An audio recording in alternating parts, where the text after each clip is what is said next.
But just think about fixing up your house for the bank to get, because 50 years of a mortgage. Is this a trap, y'all? Did y'all hear about the 50-year mortgage that was proposed? Does this sound like a solution to you all? Because I wouldn't even offer this to my child. It's like giving her the scraps. I wouldn't dare tell her to take a 50-year mortgage. But that's being suggested for people now. And he's like, this would be great for the Gen Zers because, they're not able to buy houses now because, the interest rates are so high.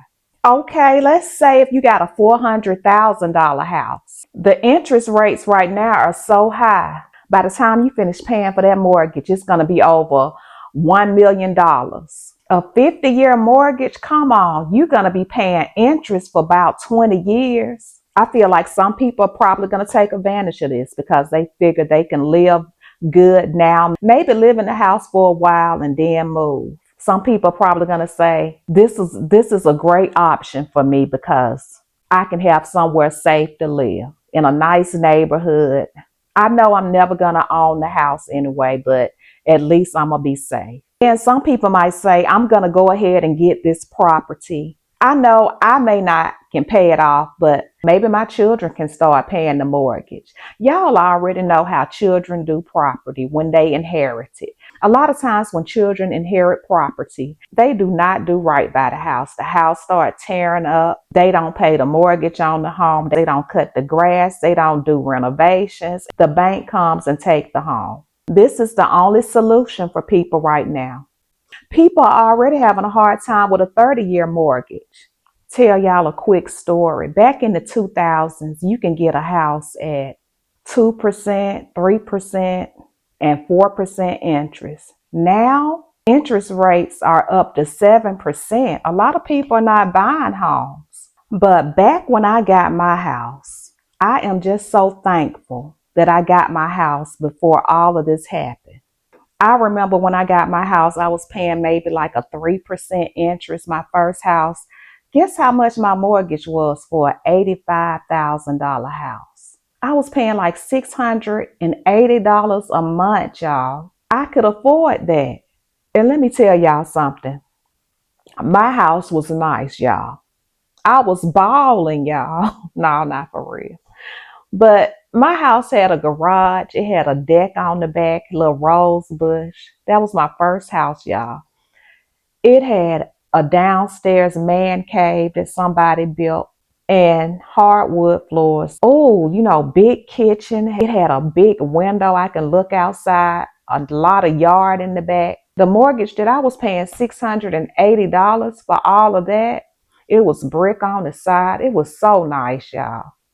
Before we left our house, we fixed up the bathroom and it was very nice. So that's what sold our house, because the bathroom was so nice. We sold it to this lady. She was a nurse. She was teaching nursing and she wanted to be closer to her school, and the college was right down the street from our house. And by us fixing up that bathroom, putting all of those nice amenities in there, that's what sold the house. But just think about fixing up your house for the bank to get, because 50 years of a mortgage.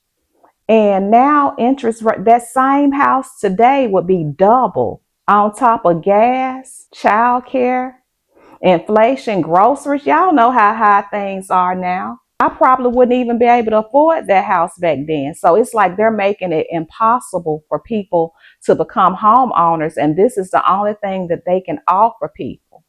I know some people right now, they got in at the right time when the interest rates were good, when the interest rates were low, and they living in nice homes and they're paying $600 a month, $700 a month. This is here in Alabama, but I don't know how other people's mortgages are, but I know 6 and 7% is a high mortgage, and it just don't offer a solution for people. It seems like it's keeping people in debt. And even if y'all know, even if you do own your home now, you never stop paying for it because you still have to pay property taxes on it. And you still can't even trust your kids now to pay property taxes. A lot of people have lost a family home. They're not responsible enough to pay the property taxes on it.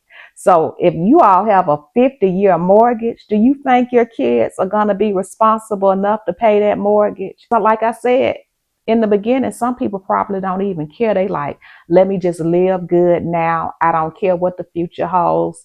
I'm going to leave this earth anyway. So I don't care what happens after I leave. Some people probably don't even care about leaving homes and properties to their family or their kids.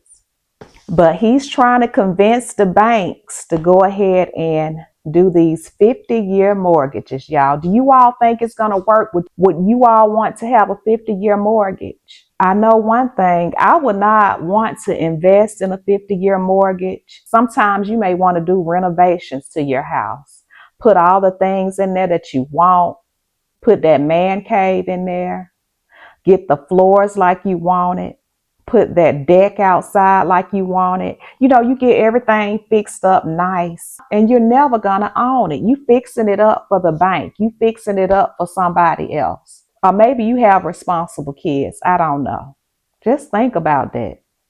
50 years. That's a lot of dedication. Marriages don't even last that long, y'all. But people are barely surviving now in 30-year mortgages. Insurance has went up. I know I'm paying an extra $400 a month on top of my mortgage. And people are getting put out of homes. Check this out. That's horrible. Look at that. And this is a nice neighborhood and people are still getting put out because they just cannot afford this economy. This is just a conversational video. What type of proposal is this? Because I wouldn't even offer this to my child. But it's okay for us to have the scraps. You all know that this is a growing community, so make sure you let your voice be heard. Put some comments because that helps the algorithm. And I want to thank everybody for just being a part of this community. People who are always here for me, dropping comments. The love offerings, I just appreciate you all so much. But that's all I have, you guys. And I look forward to talking to you all in the comments.